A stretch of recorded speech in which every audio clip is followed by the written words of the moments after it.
Abra sua Bíblia, se você puder e quiser, aí no Evangelho de Mateus, para o capítulo de número 28, verso 18. Evangelho de Mateus, capítulo 28, versículo 18. A Bíblia diz assim: Jesus, aproximando-se, falou-lhes dizendo: toda autoridade me foi dada no céu e na terra. Veja bem, aqui nós temos o Jesus ressurreto. E o Jesus ressurreto, ele está dizendo para nós: toda autoridade me foi dada no céu e na terra. Ou seja, se Jesus tem toda a autoridade no céu e na terra, e ele tem, então não sobrou nenhuma autoridade para o diabo, nem para nenhuma outra criatura, a não ser Jesus e a sua igreja, o seu povo.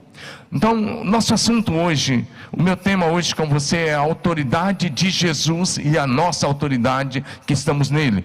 A nossa autoridade, a autoridade de Jesus é a nossa, é o tema de hoje. Eu quero olhar sobre isso com você. É a autoridade de Jesus que ele expressa a partir da sua palavra. E aí aqueles que estão comprometidos com ele, em dar continuidade à missão que ele começou, têm a autoridade de Jesus. Ou seja, a Bíblia diz nesse texto que toda autoridade no céu e na terra foi dada por Deus o nosso Pai a Jesus Cristo de Nazaré. Isso significa que tudo que existe em todo o universo está debaixo do controle, do poder, do domínio, do governo e da autoridade de Jesus. Vou repetir: tudo que existe em todo o universo está debaixo do controle, poder, domínio, governo e autoridade de Jesus. Ele pode interferir a qualquer momento, porque ele é Senhor de todas as coisas.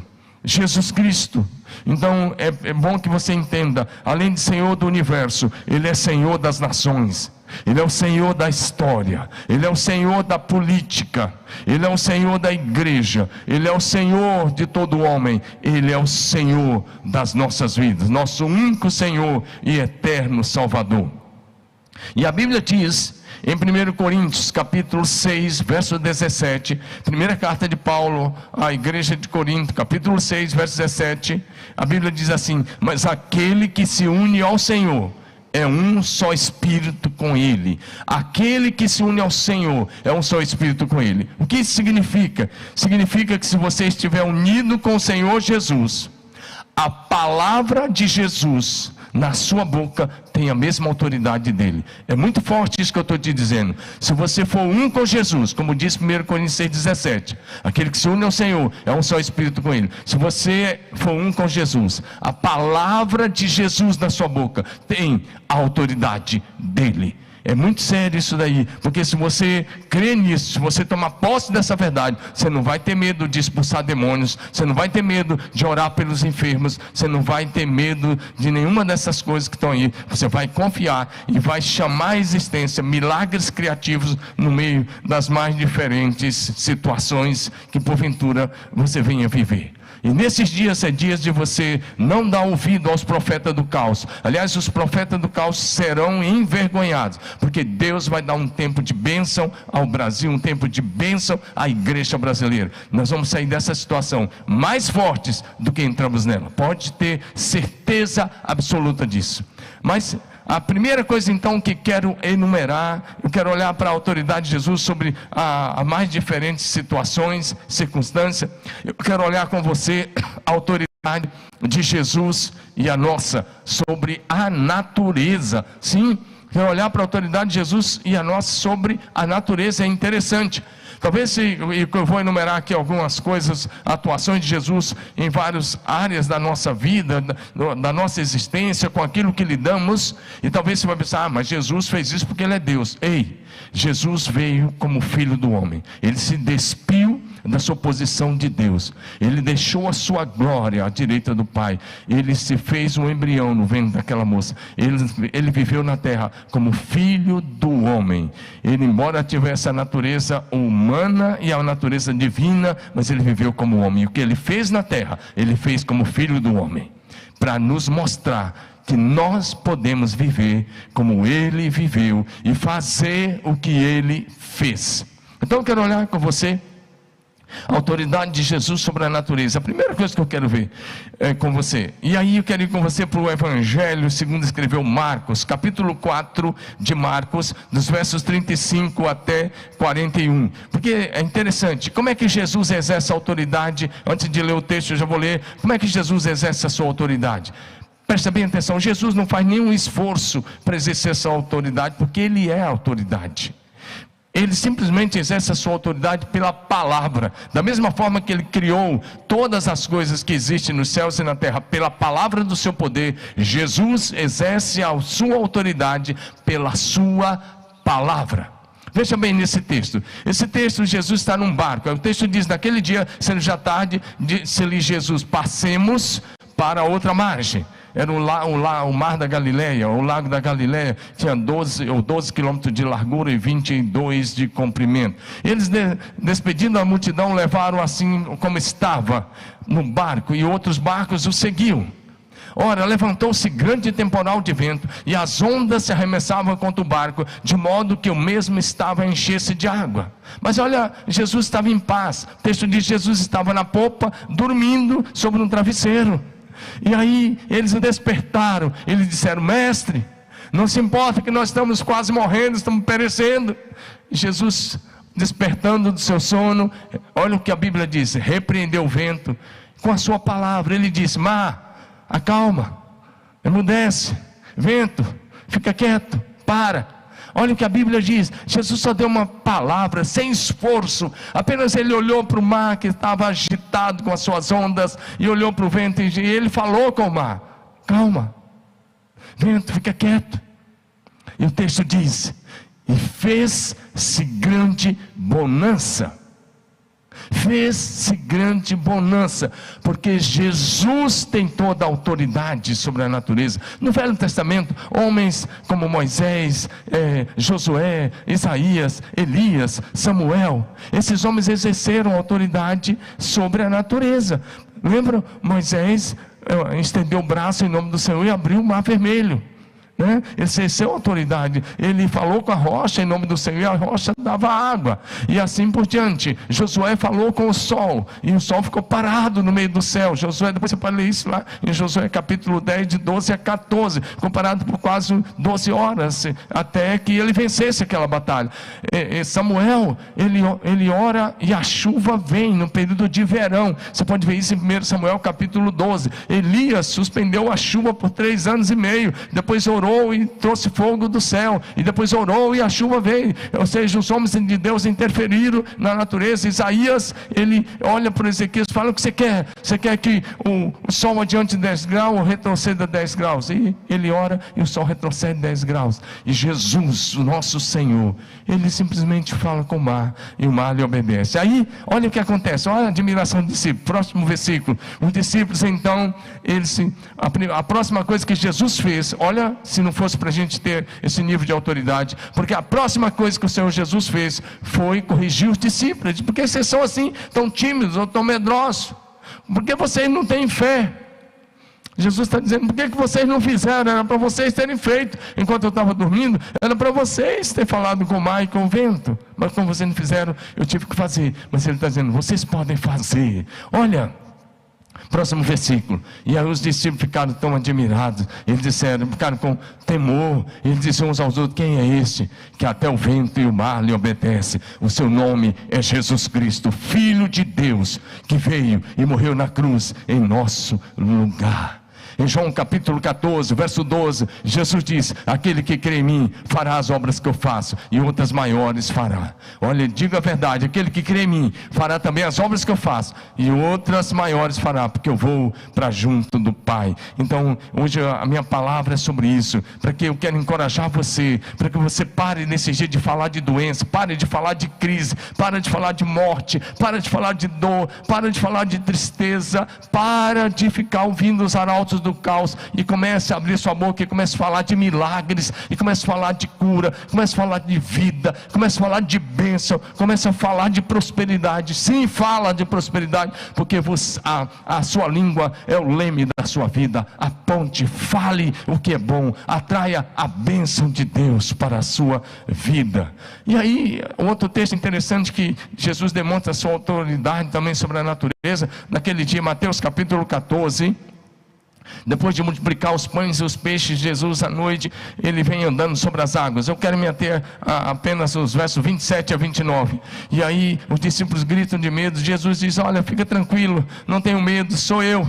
E aí o verso 28, Pedro fala: se és tu, manda-me ter contigo andando sobre as águas. Jesus deu apenas uma palavra e disse: vem. Deu uma palavra, e o texto diz no verso 29, Pedro, descendo do barco, andou sobre as águas e foi ao encontro de Jesus. É claro que você vai dizer que ele afundou lá depois, eu também sei que ele afundou, mas antes de você criticar o Pedro, deixa eu te dar uma dica. Eu já disse isso para a igreja há algum tempo atrás, e hoje eu estou dizendo a você que está em casa: só critica o Pedro que andou sobre as águas se você conseguir andar sobre as águas e não afundar.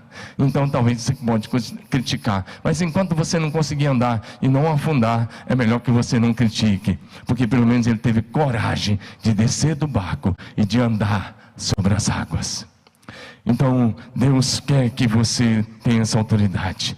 É interessante. A segunda coisa que eu quero enumerar é a autoridade de Jesus sobre os demônios. Sim, quero falar sobre a autoridade de Jesus sobre o poder das trevas. A autoridade de Jesus é a nossa autoridade sobre os demônios. Talvez você está aí e você já está: ô pastor, se for falar de demônio, eu tenho que falar, porque tem muita gente com medo de uma série desses seres. Deixa eu dizer uma coisa: nenhum demônio pode resistir à palavra de autoridade de Jesus. Nenhum demônio. Quando Jesus se aproximava, eles já começavam a gritar. Eles já pensavam que tinha chegado o dia de Jesus mandá-los para o lago de fogo. Isso está registrado nos evangelhos. Mateus capítulo 8, por exemplo, versos 16 e 17, o evangelista Mateus enumera o seguinte, diz assim: chegada a tarde, trouxeram-lhe muitos, olha aí, muitos endemoniados. Não era só um, trouxeram muitos, diz o evangelista Mateus, que foi testemunha ocular desse fato. Trouxeram-lhe muitos endemoniados, e Jesus, olha o que Mateus diz, olha como ele diz: e Jesus meramente com a palavra expeliu os espíritos e curou todos que estavam doentes. Jesus mesmo disse uma palavra: saiam, e os demônios saíram. E aí alguém podia brincar e dizer: sai em fila de indiana, para não dar problema. Estou só brincando com você, mas é interessante. Nenhum demônio jamais pôde resistir à palavra de autoridade do Senhor Jesus. Sempre que havia alguém com uma caça de demônio, coisa dessa forma, Jesus chegava e dava assim uma palavra, e eles saíam. Nenhum demônio pode dizer: eu não vou sair não. Isso não existiu com Jesus, e isso não deve existir com os discípulos de Jesus, que são um com Ele. Mas eu quero passar agora para você, preste atenção nisso, que Jesus deu a mim e a você, que crê no seu nome, a autoridade, a mesma autoridade de expulsar demônio. Lucas capítulo 9, olha o que está em Lucas 9, versos 1 e 2. Evangelho de Lucas capítulo 9, versículos 1 e 2. E o texto diz: tendo Jesus convocado os seus 12, deu-lhes poder e autoridade. Olha as duas palavras: poder e autoridade sobre todos os demônios, e para efetuarem curas. Verso 2: também os enviou a pregar o reino de Deus e a curar os enfermos. Veja que Jesus está tratando com seus discípulos, e ele está dizendo duas coisas. Jesus chama os discípulos, e essa mesma autoridade é conferida para os discípulos de Jesus, de todas as épocas, de todas as gerações da história da igreja. Jesus deu poder e autoridade, não sobre alguns demônios. Volta ao verso 1, por favor, projeção. Mas sobre todos os demônios. Todos os demônios. Você, discípulo de Jesus, tem poder e tem autoridade sobre todos os demônios. É o que diz a palavra do Senhor. E no Evangelho de Lucas, ainda agora, capítulo 10, verso 19, Jesus fala disso com muita clareza para os seus discípulos. Ele diz: eis aí vos dei autoridade para pisar de serpentes e escorpiões, e sobre todo o poder do inimigo, e nada absolutamente vos causará dano. Olha, Jesus com toda a clareza, ele diz: eu dei a vocês a autoridade para pisar, Pisar em quê? Pisar em serpente, é um símbolo, a antiga serpente é um símbolo de Satanás. Pisar em todo o poder dos demônios. Eu dei autoridade, Jesus diz, para vocês pisarem em serpentes e escorpiões, Satanás e seus demônios. E ele diz, e sobre todo o poder do inimigo, e nada vos causará dano algum. Nada, ele diz, absolutamente nada. E eu quero que você tome posse dessa palavra, porque a sua posição em Cristo Jesus não é de medo, não é de fuga, é de autoridade. É de alguém que se posiciona em Cristo Jesus e se posiciona em fé. Romanos capítulo 16, versículo número 20. Romanos 16, 20 vai dizer para a gente: e o Deus da paz em breve esmagará Satanás. O Deus da paz em breve esmagará Satanás debaixo dos vossos pés. O Deus da paz em breve esmagará Satanás debaixo dos vossos pés. É o que diz Romanos 16, 20. É interessante se olhar para isso. Então a sua posição, meu irmão, se você é um discípulo do Senhor Jesus Cristo, a sua posição é de autoridade contra o reino e o império das trevas. A terceira coisa que eu quero olhar com você é a autoridade de Jesus sobre as doenças e enfermidades. A autoridade de Jesus sobre doenças e enfermidades. Nós já até lemos em Mateus capítulo 8, quando falamos sobre isso. Nós já lemos em Lucas capítulo 9, quando fala que nós temos que curar, mas eu quero olhar para Jesus, depois olhar para nós. O Senhor Jesus, Ele libera a sua palavra, Ele envia a sua palavra e cura os enfermos. Vamos olhar agora um texto bem interessante, Mateus capítulo 8, de 5 a 13. O Evangelho de Mateus capítulo 8, 5 a 13 é interessante, porque Jesus entrou na cidade de Cafarnaum e foi-lhe apresentado um centurião. Esse centurião era um romano, era um chefe de 100 soldados romano, era um comandante do quartel ali de Cafarnaum. Ele era um gentil, ele não era um judeu, ele não era israelita. E olha, interessante, eu quero que você olhe para isso, porque esse homem, ele não estava debaixo do povo da aliança, ele não pertencia à aliança que Deus tinha com Israel. Ele era um homem que era de fora da aliança, ele era um gentil. Presta atenção para esse homem. A Bíblia diz que ele era um centurião romano, e ele vai até Jesus implorando. Olha o que ele disse a Jesus: o meu criado está em casa de cama. Olha a situação desse funcionário dele, paralítico e sofrendo horrivelmente. E aí Jesus olha para ele, próximo versículo, Jesus disse: eu irei curá-lo. Jesus disse: tudo bem, eu vou lá, eu vou curar. Mas olha o que esse centurião, como eu disse, ele era um gentil, ele não era do povo da aliança. E lembra que quando Jesus tinha enviado os discípulos há poucos dias atrás, ele tinha dito assim para eles, ou depois, vão para as ovelhas da casa de Israel. Ele está dizendo, ainda não é o tempo de pregar para o gentil. Mas olha como Jesus olha para esse gentil, para esse romano, esse italiano. Olha que Jesus tratou bem esse centurião. Aí Jesus fala: eu vou lá na sua casa, eu vou curar o rapaz. Olha o que ele disse. O centurião olha para Jesus e diz: Senhor, eu não sou digno que você entre na minha casa, mas manda com uma palavra. Ele está dizendo: Jesus, você não precisa ir até lá, porque o Senhor tem autoridade. É impressionante a revelação que esse centurião tem. Ele diz: o Senhor não precisa ir até a minha casa, o Senhor tem autoridade. O Senhor manda apenas, libera uma palavra, e meu rapaz será curado. Que coisa interessante. E aí Jesus gostou disso. É interessante. E aí ele explica, olha o que é o relatório que ele dá a Jesus: eu sou um homem que estou sujeito à autoridade. Ele está dizendo: eu tenho superiores, eu tenho gente que me comanda, eu tenho gente que me manda em mim. Ou seja, só entende a autoridade de Jesus quem vive debaixo de autoridade. Só pode exercer a autoridade do céu na terra quem vive debaixo da autoridade de Deus o Pai. E ele estava falando da hierarquia do quartel, e o pessoal do quartel entende muito disso que esse homem falou. Ele disse: eu tenho gente que eu sou sujeito à autoridade, mas eu tenho também soldados abaixo de mim, pessoas abaixo de mim. Ele disse: eu digo ao meu servo, vai, e ele vai. Eu falo com o outro, vem, e ele vem. Eu falo, faz isso, e ele faz. Próximo versículo. Aí Jesus ouve para ele. Ouvindo isso, Jesus olha, e a Bíblia diz que Jesus admirou-se. E aí, olha o que Jesus disse. É impressionante o que está no versículo 10. Jesus diz: em verdade, eu afirmo a vocês, que em toda a nação de Israel, não achei alguém com uma fé como essa. Ou seja, tinha os sacerdotes, tinha profetas, tinha levitas, tinha gente que trabalhava no templo, tinha gente em tantos lugares lá em Jerusalém, em todo o país. E Jesus disse: em toda a nação de Israel não encontrei alguém com uma fé tão firme, com uma fé inabalável, com uma fé tão incrível, alguém que é capaz de acreditar que eu posso fazer com apenas uma palavra.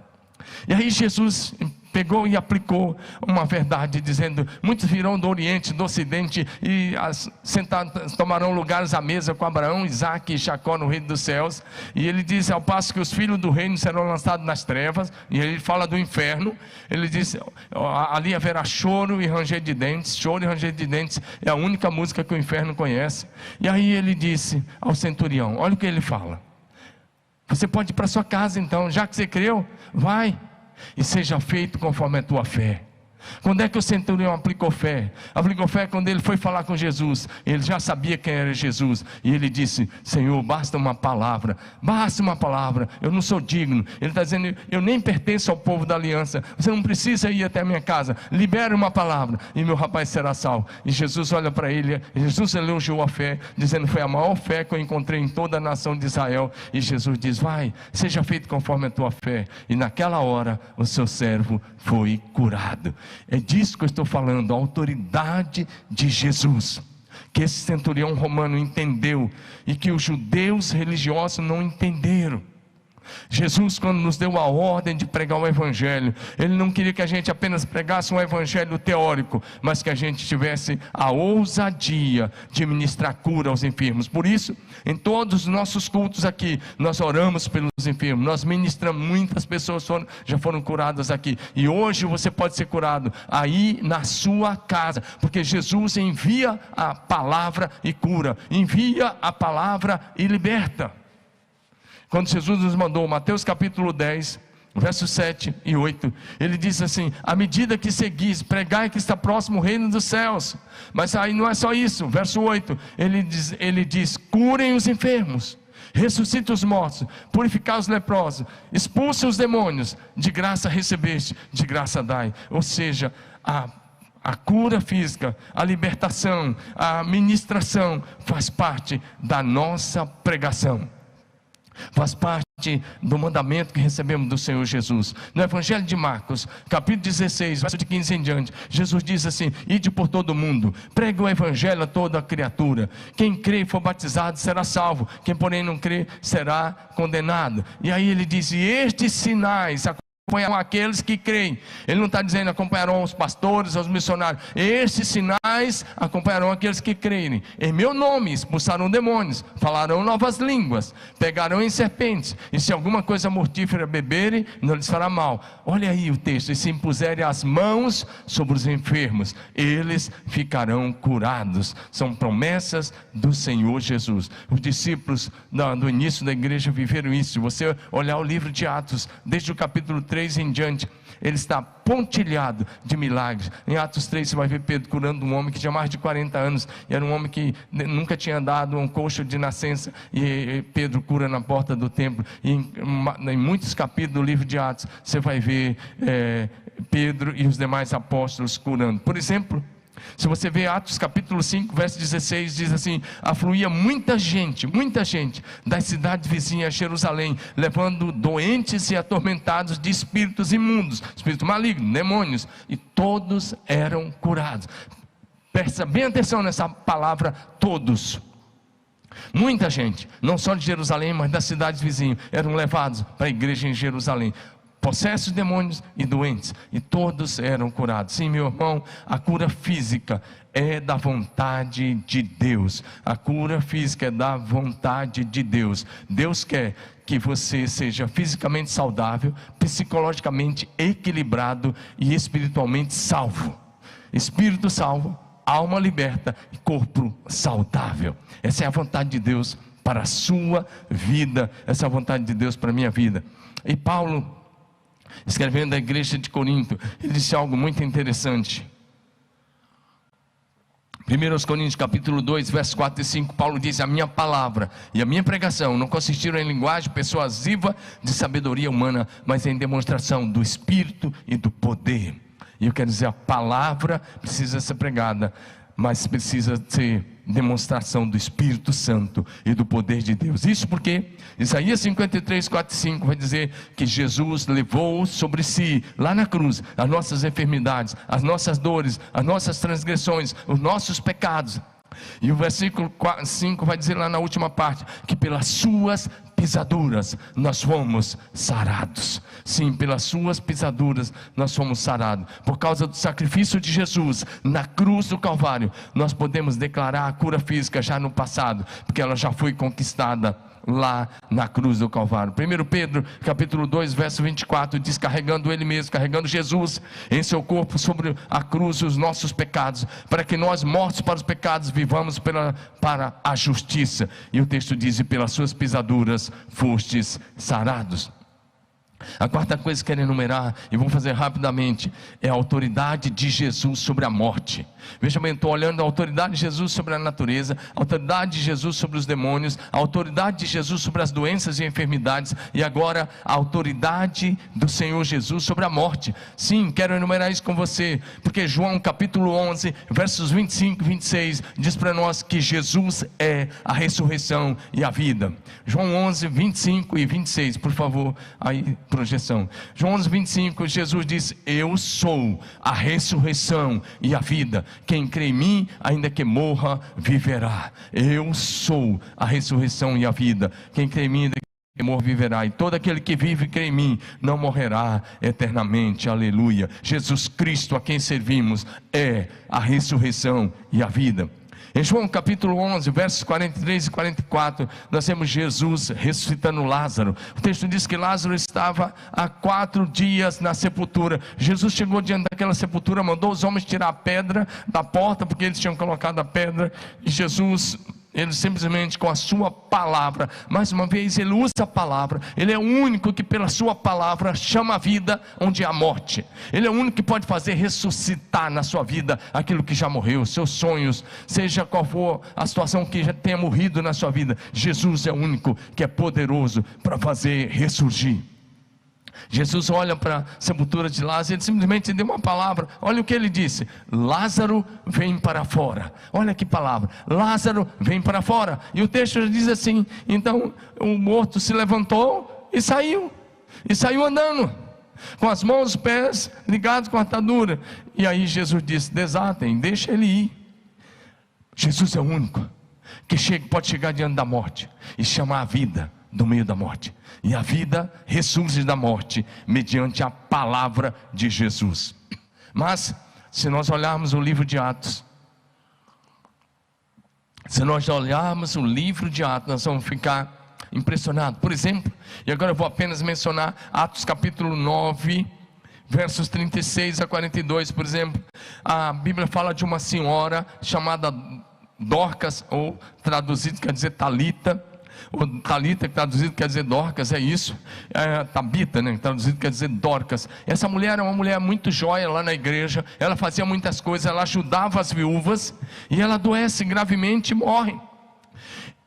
Ela morava em Jope. Pedro estava numa outra cidadezinha chamada Lida. Os discípulos deixaram ela no cenáculo, no salão daquela casa, lá em cima, e foram atrás de Pedro. E falaram: Pedro, vem conosco. Isso levou várias horas para ir até Jope, para achar Pedro, e para Pedro ir lá, e até Lida, desculpa, e achar Pedro, e Pedro ir com eles até Jope. E o Pedro chega lá, vai passando aí o texto de projeção. E quando o Pedro chega lá, ele manda todo mundo sair. Ele se ajoelha ali, pode ir passando. Ele se ajoelha naquele quarto, ele ora, e depois ele se levanta e ele dá uma palavra. Olha, mediante a palavra.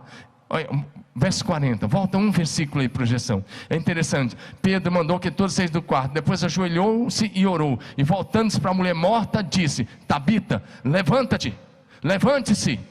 Ela abriu os olhos e vendo Pedro, sentou. Verso 41, ele deu a mão para ela e ela se colocou em pé. E ele chamou os santos, ou seja, os homens da igreja e as viúvas, e apresentou a Tabita viva. Olha o Pedro exercendo aí a autoridade de Jesus sobre a morte. O apóstolo, aí é bem interessante, muita gente se converteu a Jesus aí em Jope por causa da ressurreição aí da Dorcas ou da Tabita, como você queira falar. Mas o apóstolo Paulo também fez isso. Se você dá uma olhada em Atos capítulo 20, verso 7 a 12, O apóstolo Paulo está lá na cidade de Éfeso, a grande igreja de Éfeso, e o apóstolo Paulo está num salão grande, no terceiro andar do prédio, e o sermão dele foi muito longo, e lá por volta da meia-noite, o sermão já tinha começado a noitinha, e Paulo estava pregando, era a última vez que ele estava pregando aquele povo, e ele esticou o sermão por várias horas, e um rapaz chamado Eutico estava sentado na janela, e ele dormiu. Pode ir passando o texto rapidamente que eu não vou ler. O Eutico dormiu, e ele dorme, e a Bíblia diz que ele dormiu profundamente, e o cara caiu do terceiro andar do prédio, terceiro andar, e ele cai, e os homens descem lá, e quando chegaram lá ele estava morto. Está aí, ó, ele estava morto.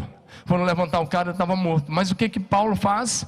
Paulo desce lá, ele abraça, fez algo parecido com aquilo que Elias, Eliseu tinham feito. Ele abraça o morto e ele ora sobre aquele rapaz. E aí depois que ele ora, ele fala: pode ficar tranquilo, a alma dele está nele, ele voltou à vida. E aí Paulo prega até de manhã. Paulo fez uma vigília naquela noite, e o texto conclui assim no verso 12: e assim partiu, e conduziram vivo o rapaz, e sentiram-se grandemente confortados. O pessoal ficou, o jovem ficou, foi ressuscitado pelo apóstolo Paulo. A última coisa, e o pessoal do louvor já pode ir subindo, porque a gente vai cantar, e nós vamos ter um tempo de oração mediante esta palavra. A última coisa que eu quero enumerar, lembrar você o texto original: toda autoridade no céu e na terra. Mateus 28, 18. Toda autoridade no céu e na terra pertence a Jesus Cristo, e essa autoridade está sobre os seus discípulos fiéis. Se você é um discípulo fiel, está na hora de você se posicionar em fé e em autoridade. Filipenses capítulo 2, de 9 a 11, diz que Deus o Pai exaltou a Jesus sobremaneira, e lhe deu um nome que está acima de todo nome, no céu, na terra e debaixo da terra, para que ao nome de Jesus todo joelho se dobre e toda língua confesse que Jesus Cristo é o Senhor, para a glória de Deus o Pai. Deixa eu dizer isso a você: a unção, o poder, a autoridade de Jesus, Ele transferiu para os seus discípulos, para cada um de nós e seus discípulos, para que nós possamos dar continuidade à missão que Ele começou. Em João capítulo 20, verso 21 e 22, Jesus aparece e diz aos seus discípulos: paz seja com vocês. Como o Pai me enviou, também eu vos envio. E havendo dito isso, soprou sobre eles e disse: recebam o Espírito Santo. A autoridade de Jesus é a nossa autoridade espiritual. E eu quero dizer, tendo a autoridade de Jesus, nós somos a extensão dos pés de Jesus, indo por toda parte. Nós somos a extensão das mãos de Jesus, levantando o caído, libertando o cativo, libertando os oprimidos, curando os enfermos, abençoando o seu povo. Nós somos a voz de Jesus, pregando o Evangelho do reino de Deus. Se você for um com Jesus, a autoridade de Jesus sobre a natureza, sobre os demônios, sobre as doenças e enfermidades, sobre a morte, é a sua e a minha autoridade.